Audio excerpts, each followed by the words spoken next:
Բարև ձեզ հարգելի գործընկերներ, այսօր նորատապանի մամուլի սրահի հյուրն է անվտանգության և կոնֆլիկտոլոգիայի Եվրոպական ակադեմիայի ակադեմիկոս և լիազոր ներկայացուցիչ Հայաստանի Հանրապետությունում, Հայաստանի Հանրապետություն հանրագիտարանի հեղինակ և գլխավոր խմբագիր, փաստաբավերագրության միջազգային ակադեմիայի ակադեմիկոս պրոֆեսոր դոկտոր Սամվել Հակոբյանը։ Բարև ձեզ, պարոն Հակոբյան։ Շնորհակալություն նորատապանի հրավերը ընդունելու համար։ Պարոն Հակոբյան, այսօր խոսենք ինչու է պետմշակույթի նախարարությունը կամ ինչպես է ճիշտ այն վերակազմավորել։ Նախքան բուն թեմային անցնելը գուցե մի փոքր ներկայացնենք, թե ընդհանրապես ինչ կարծիք ուներ մեր մշակույթի եւ մշակույթի նշանակության մասին։ Ուրեմն ես ավելացնեմ այնտեղ թվարկված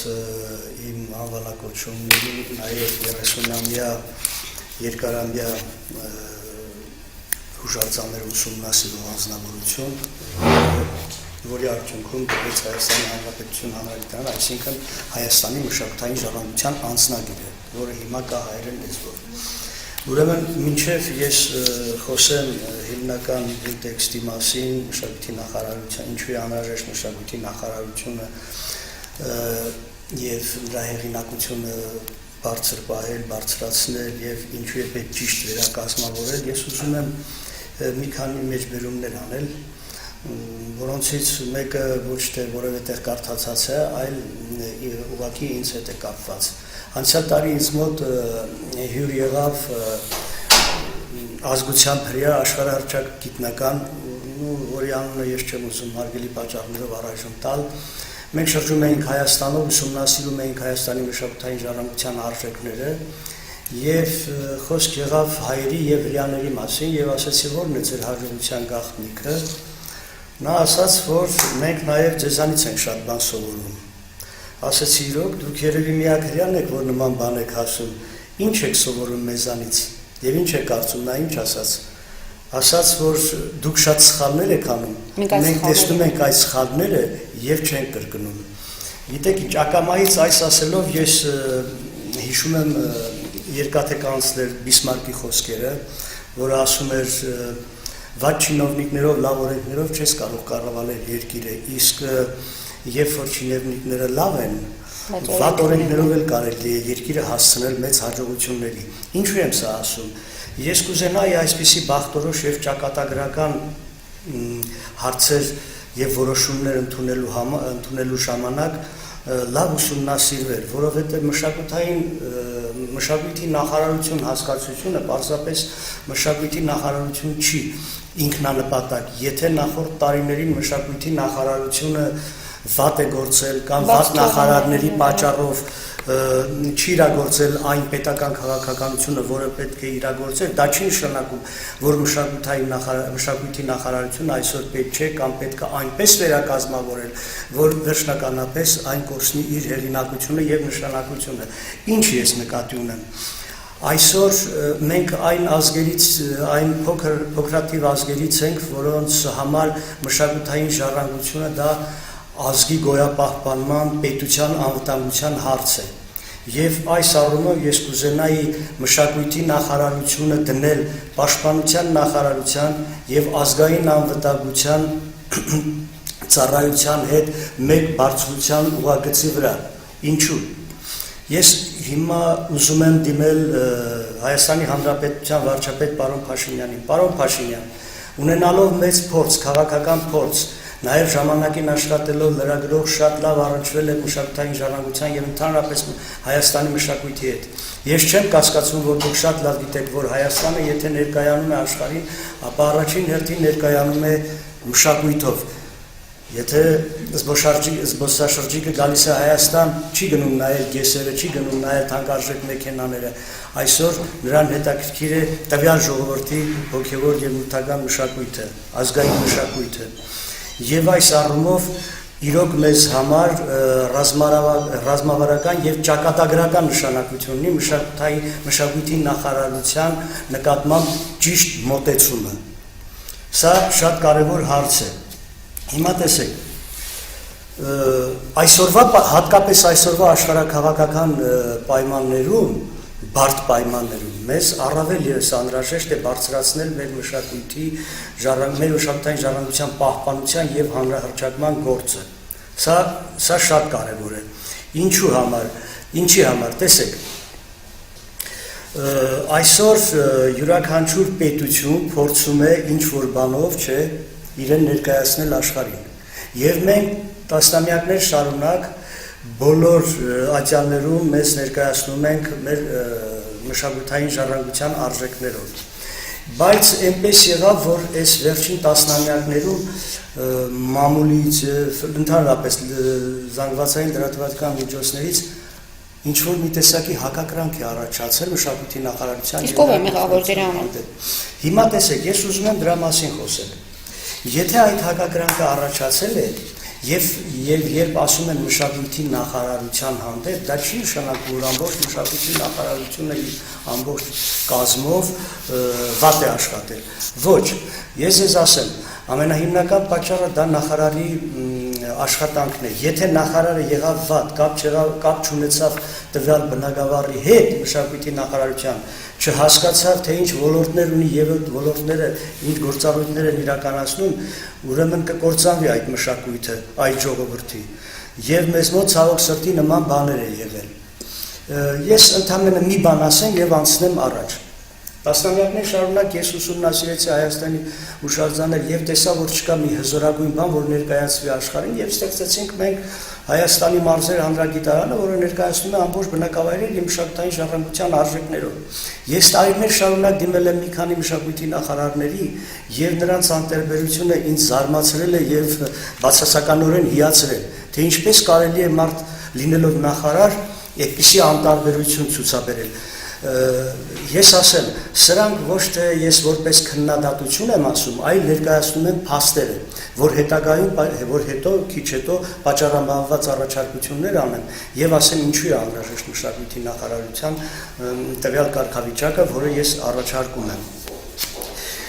Փաստորեն այնպես է ստացվում, որ այս տարիների ընթացքում ես տեսել եմ, որ մշակութային ժառանգության արժեքների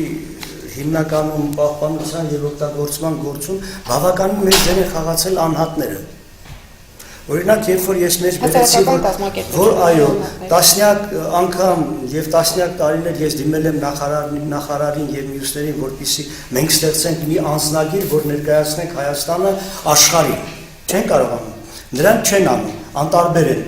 Բա ինչու, երբ որ ես դիմում եմ, ասենք, օրինակ տվյալ դեպքում, հիմա ես ասեմ Հայաստանի հանրագիտարանը անձնագիրը թարգմանվում է ռուսերեն եւ անգլերեն, ինչպես տեսնում եք։ Սա ուղղակի մի օրինակն եմ բերել ռուսերեն։ Այսինքն ամբողջ աշխարհը կունենա շուտով Հայաստանի մշակութային ժառանգության անձնագիրը անգլերեն եւ ռուսերեն։ Եվ երբ դիմեցի նախարարության այն ժամանակ այդ անտարբերությունը մի քանի տարի լրացրեց եւ վերջապես ես դիմեցի մի անգամ անդրադարձել եմ այդ հարցին բարերար Արթուր Ասատրյանին եւ Արթուր Ասատրյանը հիացմունքով ասաց, որ պետք է աշխարհը ունենա անգլերեն եւ ռուսերեն թարգմանության Հայաստանի անձնագիր։ Սա իդեպ, որպեսզի իմանանք ինչ է կատարվում։ Ինչ վերաբերում է մշակույթի նախարարության գործառույթներին, ինչու է վատ եղել, տեսեք։ Կար ժամանակ, որ մեր ակադեմիական երգչախմբերը, մեր երաժշտական նվագախմբերը, նրանք երկարատև նավարկության, ռազմական նավարկության նման արտասահմանից տուն չէին գալիս էին նորից գնում էին ներկայացնելու մշակույթը, գալիս էին նորից գնում էին, այո, ինչ եղավ, կամ երկրորդ հարցը, ով է մեղավոր դրանում, հետևությունը դուք արեք, ինչ եղավ, երկրորդը, ուր են մեր նոր Հրաչյա Ներսեսյանները, ուր են մեր Ֆրունզիկ Մկրտչյանները, ուր են մեր Խորեն Աբրահամյանները, Վարդգեն Ներսեսյանները, ուր են, ինչու չկան։ Կարող եք Հակոբյան, նախարարության սխալն է, թե դա եմ ուզում ասել։ Ուրեմն տեսեք, ես ասում եմ ուր են, ինչու չկան։ Ոչ, դրանք կան, բայց նախարարության ոչ ճիշտ մոտեցման, ոչ ճիշտ պետական քաղաքականության արդյունքում մենք այսօր ունենք այն, ինչ որ ունենք։ Իսկ հիմա ինչ հույս ունենք, որ եթե նախարարությունը վերակազմավորվի, այդ նույն մոտեցումները չեն լինի նաև ներկա իշխանությունների ժամանակ։ Մենք ունեցանք նորանշանակ նախարար, որի ժամանակ էր կարծես թե գործառույթներում կար դժգոհություններ։ Տեսեք, ուրեմն ես նշանակման Լիլիթ Մակունցի նշանակման երկրորդ օրը հանդիպեցի նրան տարա Հայաստանի հանրագիտարանը եւ ասացի, որ ես ներկայացրել եմ ծրագիր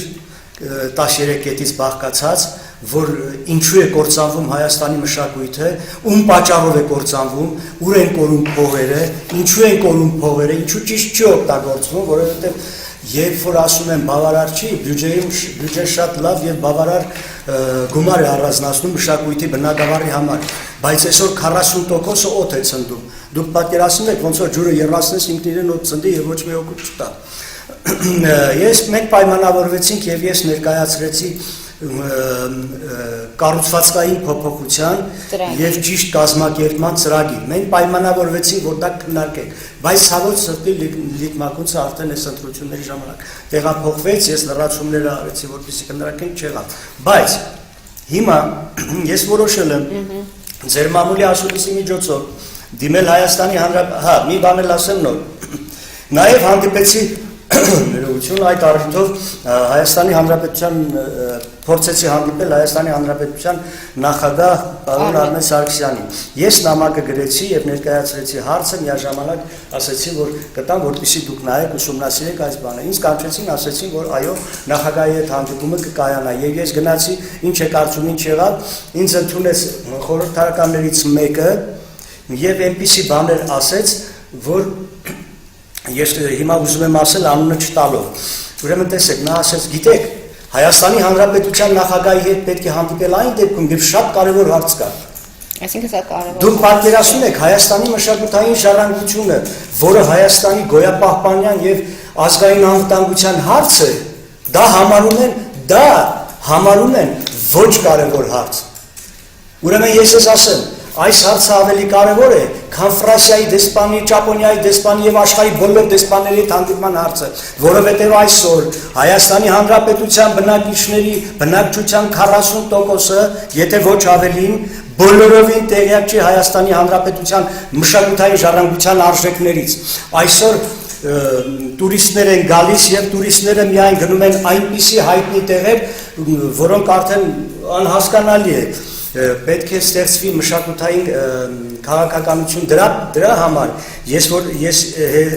քիչ հետո որ առաջարկեմ ես կասեմ ինչպիսի կառուցված պետք է ունենա մշակութային Պարոն Հակոբյան անդրադառնանք երբ որ ձեզ չընդունեց նախագահը եւ այդպես այդ պատասխանից հետո դուք երկրորդ անգամ չփորձեցիք ինչ որ ձևով ոչ ես զրույց նույնիսկ ծրագրին հետ նայել Ոչ, ցավոք սրտի,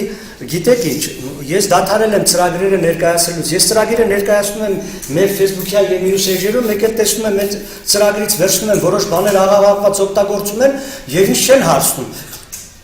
Ես ներկայացնում եմ, ասում եմ, հարգելի պարոն վարչապետ, հարգելի պարոն նախագահ, ես ունեմ մի կարևոր ծրագիր, որը կարող է Հայաստանի ազգային մշակույթը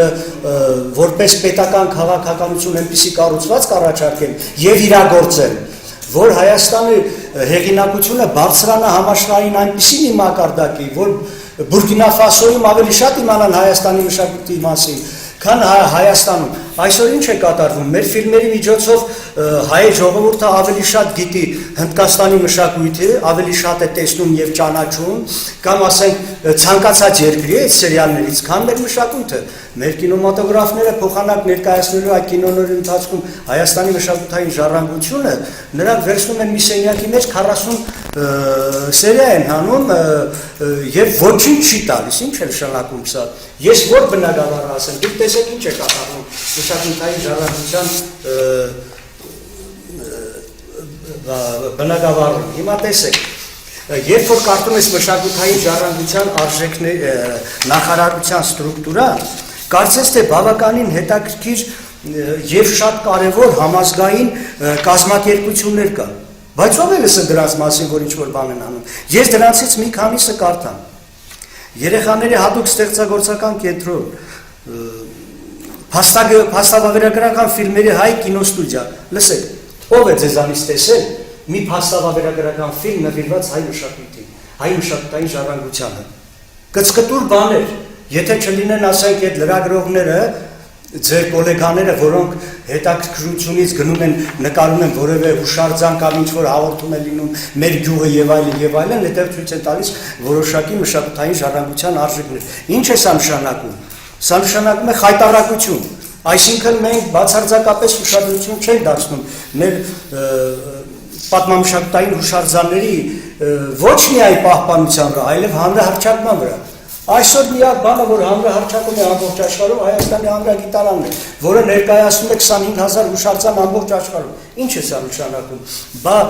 ինչով են զբաղվում։ Ես նորից եմ ասում ոչ թե քննադատություն, այլ փաստեր։ Ինչի՞։ Որովհետև ես հիմա պետք է պատճառաբանեմ, ինչպես պետք է լինի մշակույթի նախարարությունը Հայաստանում։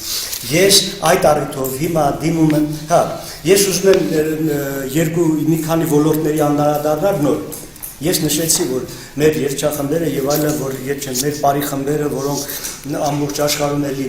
շրջագայությունների երգ չեն գալիս։ Մեր պարարվեստը այսօր եթե չլինեն առանցին պարարվեստի երախտավորներ, մենք կարող է պարարվեստն էլ կա, բայց փառք ասու այսօր կա։ Այսօր ինչու մենք չունենք պարարվեստի, մենք ունենք պարարվեստի պետական քոլեջ, որը պետք է արդեն դառնար պարարվեստի ակադեմիա եւ ուսումնասիրության կենտրոն։ Ինչու եմ սա ես ասում, դուք բազմաթիվ անգամ ներկա եք եղել պարային համույթների ելույթների, եթե դուք տեսնում եք մի քանի ազգագրական եւ ժողովրդական համարներ են անում, մնացածը արդեն ամերիկյան քյաթմաջո եւ վեստերն են պարում։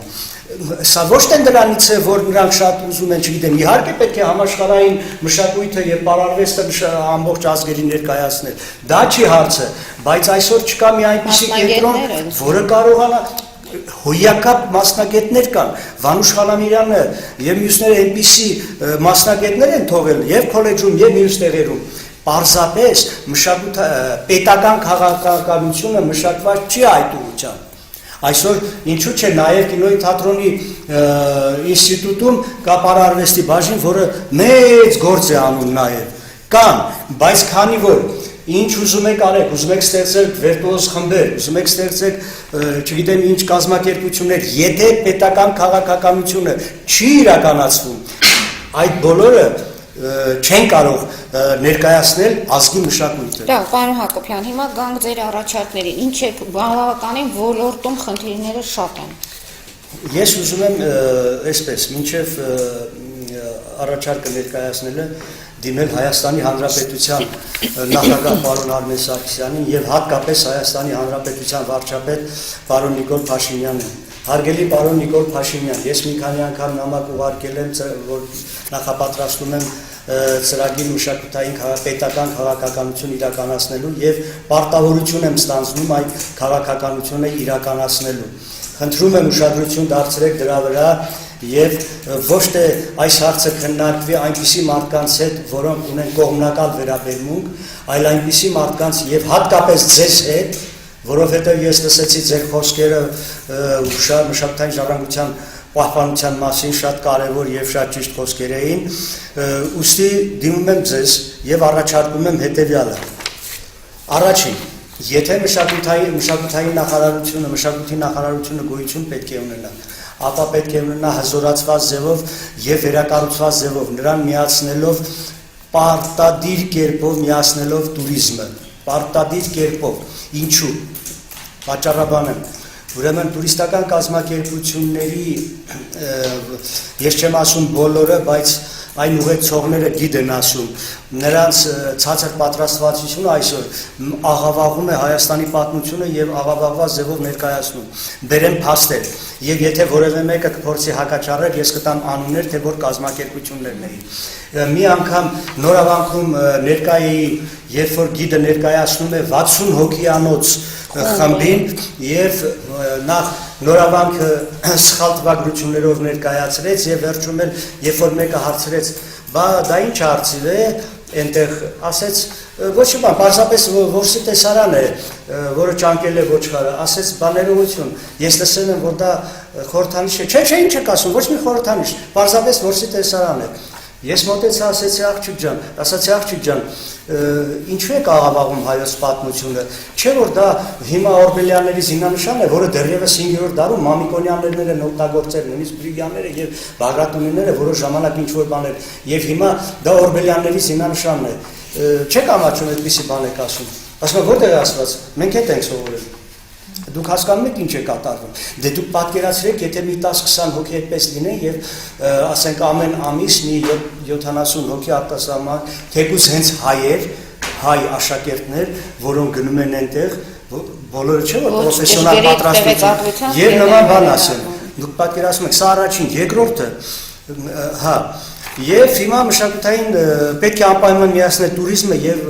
մշակել մշակույթի նախարարության հետ туриզմի պետական քաղաքականություն, ոչ թե պարզապես վերածվի բիզնեսի, անգրագետ բիզնեսի։ Անգրագետ բիզնեսը կործանում է այն օբյեկտը, որով դու զբաղվում ես։ Այսինքն, որպեսզի պարզ լինի, ես ասեմ,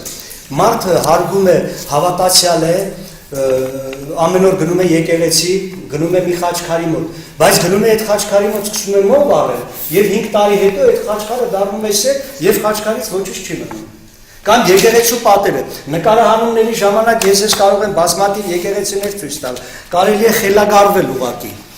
Ուրեմն ամբողջ եկեղեցու պատերը պատված են այդ կտորներով, մոմերի սևությամբ եւ այլ ոնց կարելի է այդպես անել։ Ուրեմն սա առաջինն է, եթե առանձին լինի մշակույթի նախարարությունը։ Հատուկ առանձնահատուկ ուշադրություն եմ ուզում դարձնել պատմության եւ մշակույթի հուշարձանների պահպանության եւ վերականգնման վրա։ Այսօր մշակույթի նախարարությունում 5-ից 6 կազմակերպություն կա, որոնք զբաղվում են մշակութային ժառանգության ուսումնասիրությամբ եւ պահպանությամբ, բայց վերջին տարիների իմ ներկայությունը, իմ աշխատակցությունը, իմ համագործակցությունը, իմ ուսումնասիրությունը ցույց է տալիս, որ սարսափելի արդյունավետ են։ Բայց պարոն Ամիրյանի ժամանակ, որքան հիշում եմ, ծրագիր կար, որ հենց Ամիրյանը ինքն էլ գնում էր այդ եկեղեցիները ստուգելու, տեսնելու։ Անարդյունավետ էր, գիտեք, ես նորից Ուտե ժամանակն էր կար չէ դրա։ Ես նորից կրկնեմ ձեզ եւ անցնեմ հաջորդ առաջարկին։ Ուրեմն, եթե մենք ասում ենք մշակույթի նախարար եւ պատկերացնում ենք երկրորդ կառավարական շենքի 8-րդ հարկի կաբինետը, որտեղ մի անձնավորություն է նստած, եւ ոչ թե Հայաստանի մշակութային ժառանգության արժեքները, ուրեմն մենք ողբերգական վիճակի մեջ ենք այսօր։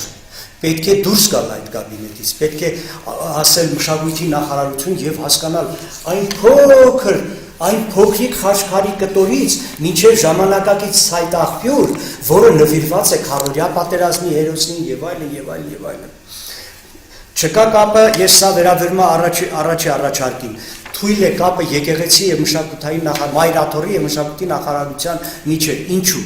Ես պատճառաբան եմ, որպեսզի ավելորդ խոսակցություններ չլինեն։ Բացի մի քանի ճարտարապետներից, դրանց թվում նաև Արտակ Ղուլյանն, որոնք կարողանում են ճարտարապետության մեջ ներդնել անցյալի եւ ներկայի ճարտարապետական էլեմենտները եկեղեցաշինության մեջ, մյուս եկեղեցիները պարզապես տներ են, գմբեթավոր տներ, երբ որ մտնում ես որևէ պատկառակ չկա։ Դուք չեք մտածել, չեք եղել գյուղերում, ինչու համար երբեմն գյուղերում կա եկեղեցի նորակառույց, բայց ժողովուրդը գնում է մոտակա գյուղի մոտ գտնվող մոտակա բլրի վրա, կիսաավեր, այսպես հիմքերը մենակ երևացող մի եկեղեցու մոտ աղոթելու կամ մատաղ անելու եւ մի խաչքարի կտոր են գած, ուղղակի կտոր են գած եւ գնում է այնտեղ են ովարում։ Ուրեմն պետք է այնպես անել, որ եկեղեցաշինությունը, որը շատ լավ է, որովհետև եթե մեր անցյալի եկեղեցաշինությունը չլիներ, մենք այսօր շատ դեպքերում չէի կարող ապացուցել, որ սա մեր հողն է։ Վերցրեք Նախիջևանի դեպքերը։ Մշակութային նախարարություն, երբ որ ես ասում եմ մշակութային նախարարության հզորացում եւ կանգնեցնել ազգային անվտանգության եւ պաշտպանության նախարարության մակարդակի, սա չի լինի, եթե որևէ մեկը, դա լինի վարչապետ, դա լինի հանրապետության նախագահ, եթե բերի մի անձնավորության նշանակի այդտեղ, որի հովանավորը ինքը կլինի։ Մշակութային նախարարի եւ ընդհանրապես յուրաքանչյուր նախարարության հովանավորը, այսպես ասեմ, տանիքը պետք է լինի օրենքը եւ տվյալ նախարարության կանոնադրությունը։ Աշխատեցիր 1 ամիս, ոչ թե 100 օր։ Եթե աշխատանքը չերևաց, դուրս եք գալիս։ Ես չեմ հասկանում, երբ որ գալիս են, ձեզ խնդրում են, ասում են, պարոն վարչապետ, պարոն նախագահ, մենք կարող ենք այդ ամեն ինչը անել։ Բա դուք չեք ասում, այդ մարդը կամ շիզոֆրենիկ է, կամ էլ իրոք մի լավ բան գիտի, ճիշտ ծրագիր է մշակել, տասնամյակների փորձ ունի, միգուցե իսկապես հանի կրիզիսից, ճգնաժամից այդ բնագավառը, ինչու չենք լսում մի անգամ դրան, կամ ինչու չենք ասում մի հատ ծրագիրը բեր եւ վարչապետի հետ քննարկի, ոչ թե խորհրդականի հետ, որը չգիտեմ որ ժամանակ ինչ որ մի բան աշխատել, գալիս ես նստում ես, հետը խոսում ես, տեսեք ինչպիսի պատասխաններ եք տալիս, այսինքն մշակույթը դա կարևոր չէ հայ ժողովրդի համար, բայց այսօր մշակույթի նախարարությունը ինքը օդի ջրի նման անհրաժեշտ է Հայաստանին։ Նորից եմ ասում, մենք այն պետությունը չենք, որ մենք ստույտը Ամերիկայի նման պետությունը կարող է մշակույթի նախարարություն չունենալ։ Դա կարելի է, բայց թողնել որպես հզոր ուժ։ Իսկ պատմամշակութային հուշարձանների պահպանության գործակալությունը, որը հիմա կա, որը իջացրեցին ամենացածր մակարդակի, պետք է դառնա կամ կոմիտե, կամ գլխավոր վարչություն տվյալ նախարարության կազմի մեջ, որը շատ կարևոր է եւ կարող է շատ մեծ օգուտ տալ։ Սա այդ երկրորդ հարցն է։ Իսկ եթե կգտնեն, որ արդեն կարող է առանցին կոմիտեներ, դա չի խանգարի, բայց ամենահզորը այս երկու տարբերակներն են։ Ուրիշ որևէ կազմակերպության, մշակույթի նախարարության որևէ օղակ փոխանցելը կամ տալը դա ողբերգություն է տվյալ մշակույթի նախարարության բնագավառի տվյալ ոլորտի համար։ Իրոք ուղղակի ողբերգություն է։ Տեսեք, տարիներ շարունակ համաշխարհային փորձը ցույց է տալիս, որ մշակույթով պետք է զբաղվել մշակույթ հասկացող մարդիկ։ Եթե մենք հիմա տանենք էկոնոմիկայի նախարարությանը կամ туриզմը որ տվել ենք որ նախարարությունն առևտրի, չգիտեմ, տնտեսության եւ ինչ է սա նշանակում, նրա հետ են համագործակցություն կամ առանձին կոմիտե։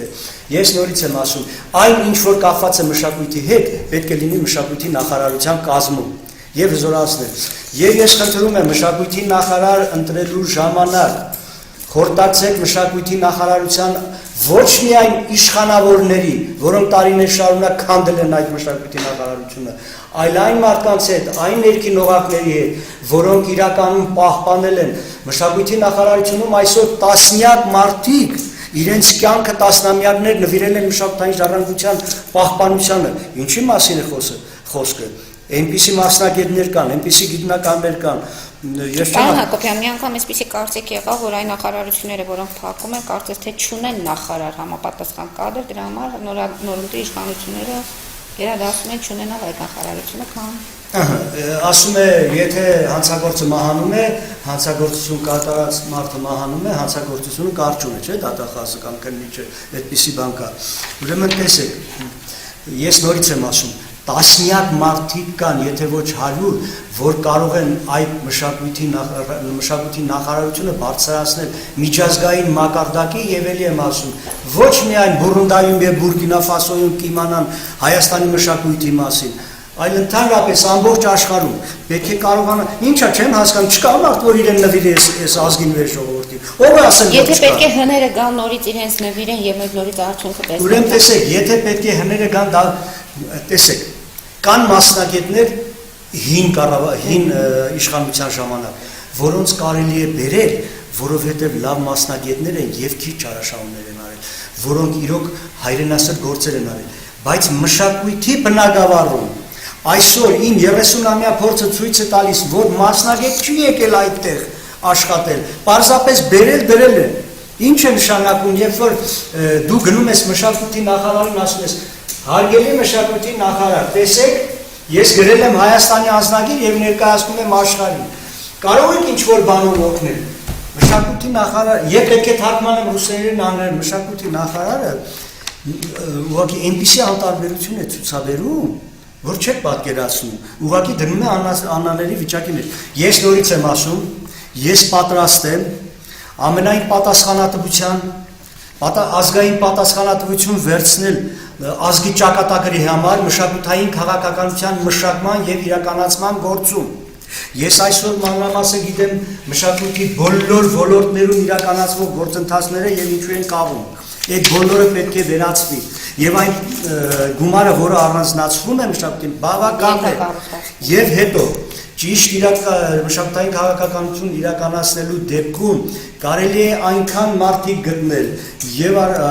ազգությամբ հայեր եւ արտասահմանցիներ, որոնք կհեղեղեն Հայաստանը, Հայաստանի մշակութային ժառանգությունը զարգացնելու համար։ Ինչի մասին է խոսքը։ Փաստորեն, եթե ամփոփենք մշակույթի նախարարությունը թեև նախորդ տարիներին չի արդարացրել իր գործունեության, դուք դրան չեք անդրադառնում, այլ նոր նախարարություն պետք է լինի, նոր իր կառուցվածքով, իր թիմով։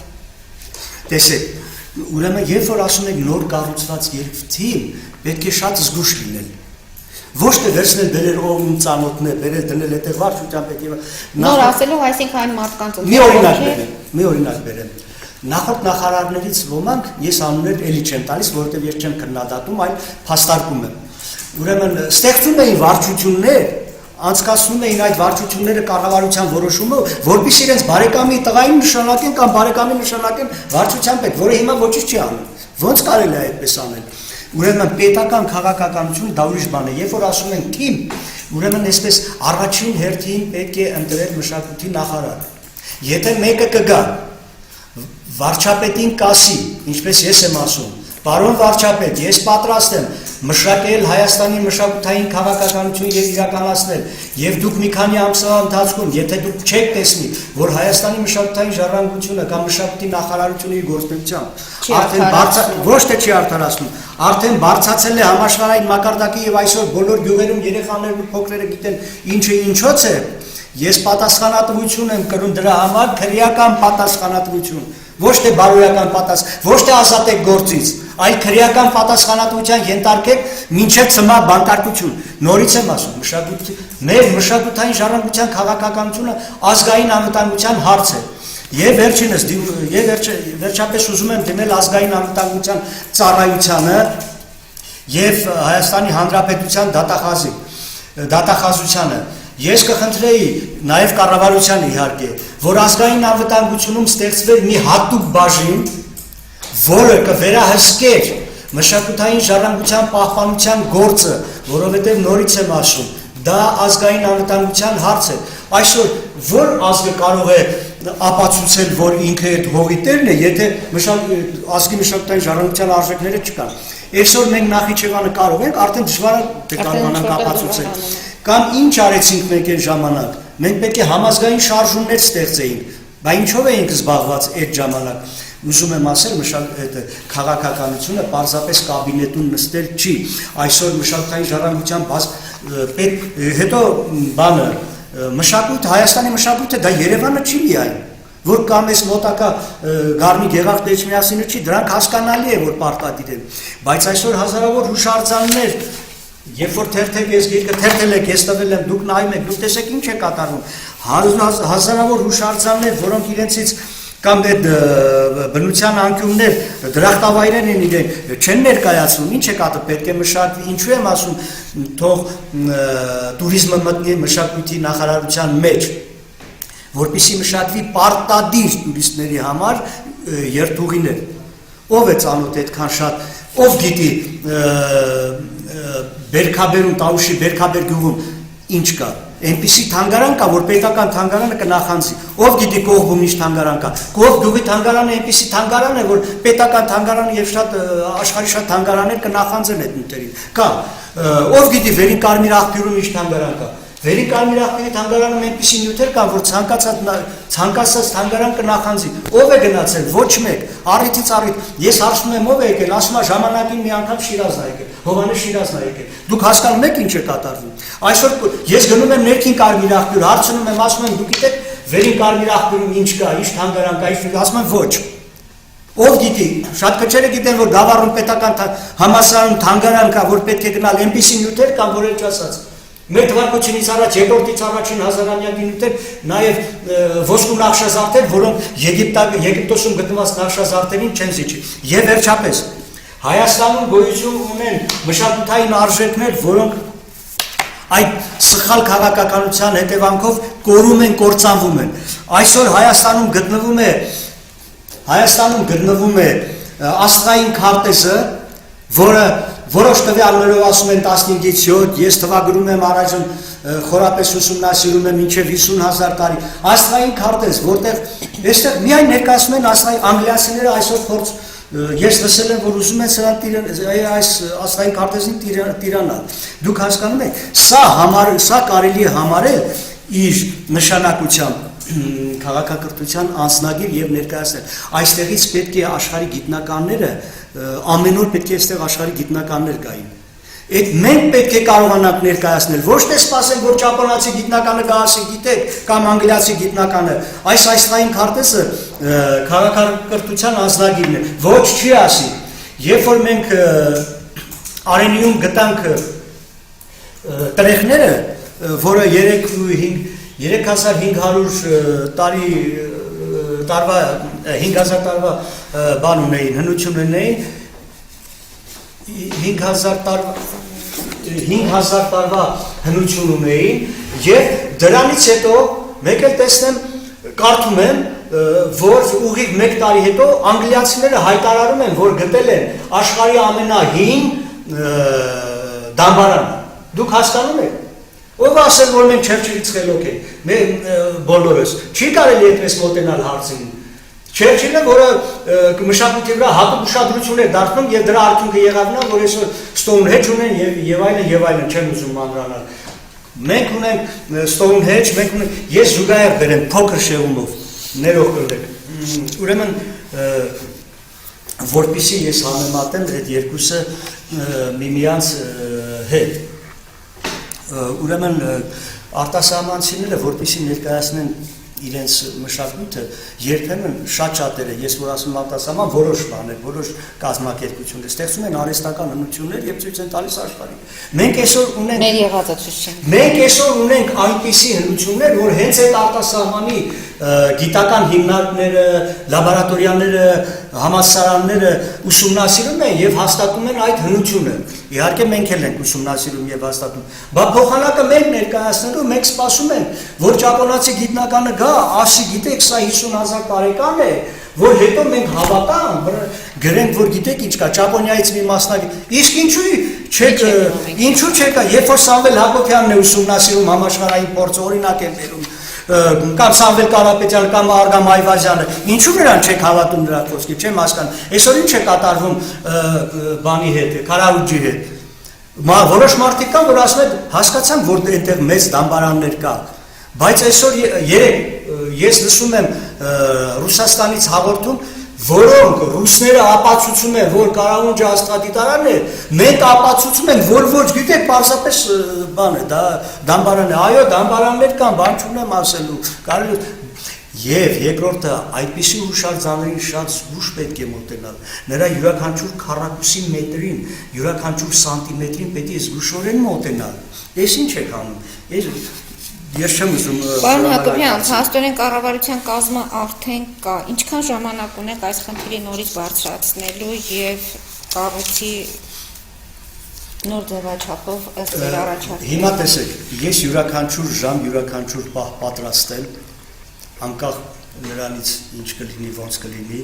ներկայացնել ճիշտ կառուցվածք մշակույթի նախարարության եւ օգնել իրականացնելու, եթե ես չեմ իրականացնի այդ այդ կառուցվածքի գործունեությունը եւ կարճ ժամանակում դրան հասցնել այդ մակարդակի, ինչի մասին մենք խոսում ենք։ Նորից եմ խնդրում եւ ասում եմ պատկանիշխաններին, որ մշակույթի նախարարությանը վերաբերվեն այնպես, ինչպես կվերաբերվեին պաշտպանության նախարարությանը ինչպես կվերաբերվեին ազգային անվտանգությանը եւ ոստիկանությանը, ինչու համար այն զինվորը, որը կանգնած է սահմանին, ինչ է պաշտպանում, ում է պաշտպանում հայ ժողովրդին, բա հայ ժողովուրդը ինչով է հայ ժողովուրդ,